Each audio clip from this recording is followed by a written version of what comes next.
Saya, siswi SMP Negeri 1 Wais Putih, akan menyampaikan inovasi tentang limbah. 1. Nama inovasi. Upaya pemanfaatan limbah plastik untuk pembuatan kerajinan tangan guna reducing limbah plastik di lingkungan sekolah. 2. Latar belakang dan permasalahannya. Sekolah merupakan tempat melakukan aktivitas belajar yang berlangsung dan berkelanjutan.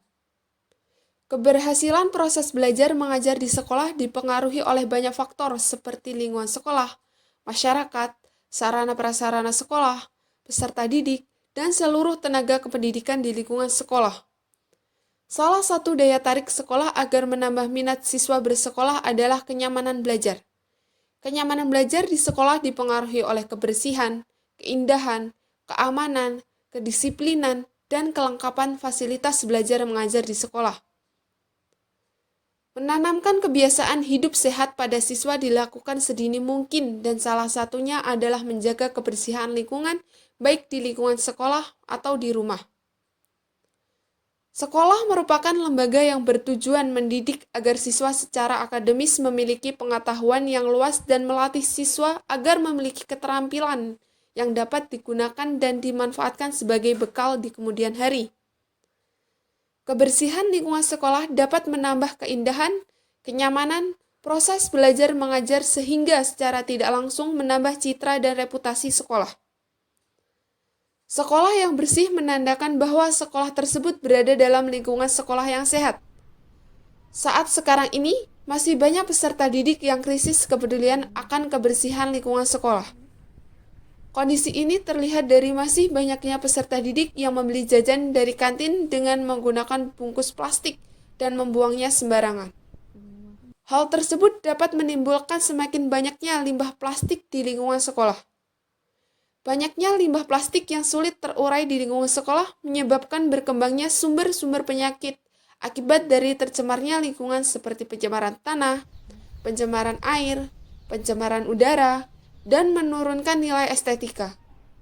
Sedangkan biaya yang harus dikeluarkan untuk kesehatan tidaklah murah. Oleh sebab itu, untuk mengurangi limbah tersebut harus dikurangi reduce dengan cara menggunakan limbah plastik.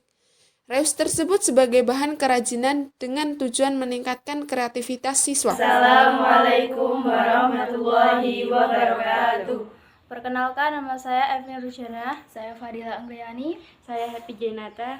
Saya Iken Jani Azhar. Saya Resina Cinta. Saya Zaskia Milana Khairunisa. Dari kelas 9A akan mendaur ulang plastik menjadi sebuah kerajinan siap pakai.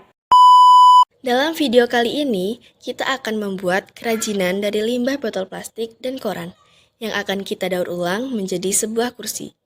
Alat dan bahan yang dibutuhkan antara lain lilin, gunting, koran, botol plastik, lem, solasi, kardus, dan double tip. Langkah-langkah dalam pembuatannya sebagai berikut. Siapkan koran terlebih dahulu, lalu potong koran menjadi beberapa bagian. Setelah dipotong, gulung koran menjadi gulungan yang kecil. Lalu lem beberapa bagian dari koran yang sudah digulung. Sebelum lanjut dalam proses penganyaman koran, kita terlebih dahulu membuat kerangka kursi dari limbah botol plastik. Cara membuat kerangka kursi dari limbah botol plastik sebagai berikut. Potong kardus menjadi sebuah lingkaran. Memberi lem pada alas tutup botol plastik. Lalu, tempelkan alas tutup botol yang sudah diberi lem ke kardus yang sudah dipotong menjadi bentuk lingkaran. Setelah semua botol plastik yang ditempel, lalu rekatkan botol plastik menggunakan solasi pada bagian tengah badan botol plastik. Setelah itu, isi rongga kosong pada kerangka botol menggunakan kardus yang dilipat. Kemudian, lanjutkan proses penganyaman koran yang telah dibuat. Anyamlah koran menjadi sebuah anyaman seperti bentuk tikar menjadi beberapa bagian. Lalu, tempel anyaman koran pada kerangka botol menggunakan lem dan double tip. Setelah proses penempelan anyaman koran selesai, kursi yang kita buat telah siap pakai.